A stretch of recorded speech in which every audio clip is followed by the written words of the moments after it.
Watu wengi husherekea Pasaka, lakini wachache sana wanaelewa maana yake halisi.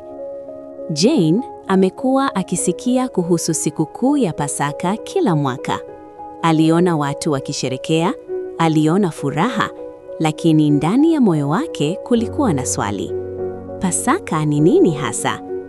Siku moja, baada ya ibada, Jane alimfuata mchungaji wake na kumuuliza kwa unyenyekevu, "Mchungaji, Pasaka ni nini?" Mchungaji akatabasamu kwa upole, akasema, "Jane, ili kuelewa Pasaka, lazima turudi mwanzo kabisa. Zamani sana, watu wa Mungu walikuwa watumwa kule Misri. Waliteswa sana, wakalia na wakamlilia Mungu. Naye Mungu akasikia kilio chao. Ndipo Mungu akamuinua Musa ili awaongoze watu wake kutoka utumwani. Kupitia Musa, Mungu akatoa maagizo maalum: wachinje mwana-kondoo na wapake damu kwenye miimo ya milango yao. Maana yake ilikuwa wazi: "The blood will be a sign for you. When I see the blood, I will pass over you." Exodus 12:13.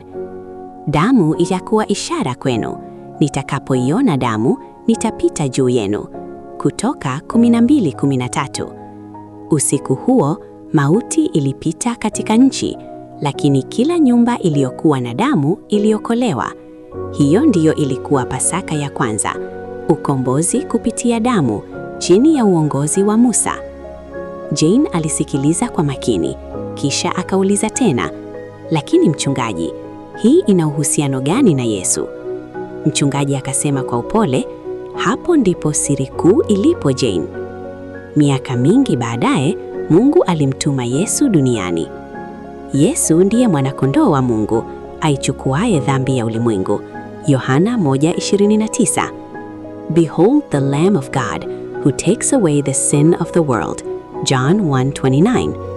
Kama vile mwana-kondoo wa Pasaka kupitia Musa alivyoleta wokovu kwa Waisraeli, Yesu alikuja kuwa sadaka kamili kwa ajili ya wanadamu wote. Aliteswa, akasulubiwa, na damu yake ikamwagika kwa ajili ya dhambi zetu. Lakini hadithi haikuishia msalabani. Siku ya tatu, kaburi lilikuwa wazi.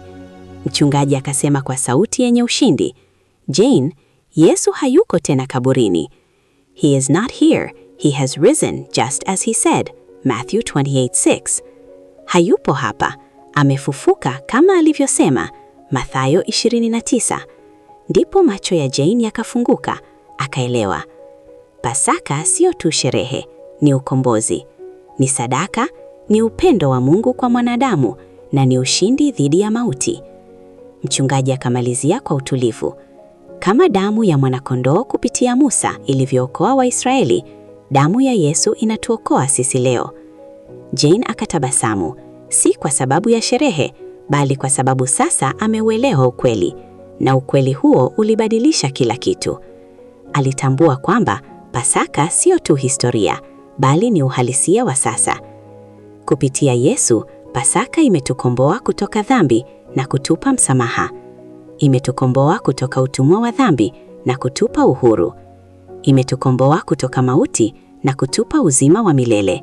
Na imetukomboa kutoka hukumu na kutupa haki mbele za Mungu. Yesu Kristo amefufuka. Amefufuka kweli kweli. Na kama Yesu alikuja kutuweka huru, kwa nini bado tunaishi kama wafungwa? Kwa nini bado kuna minyororo ya dhambi, vifungo vya hofu na mizigo ya maisha inayotushikilia? Leo hii, kupitia nguvu ya Pasaka, ninakataa kila kifungo, kila farao wa kiroho anayenishikilia, kila dhambi, kila tamaa ya mwili, kila kitu kinachonizuia kuwa huru. Ninakikataa katika jina la Yesu.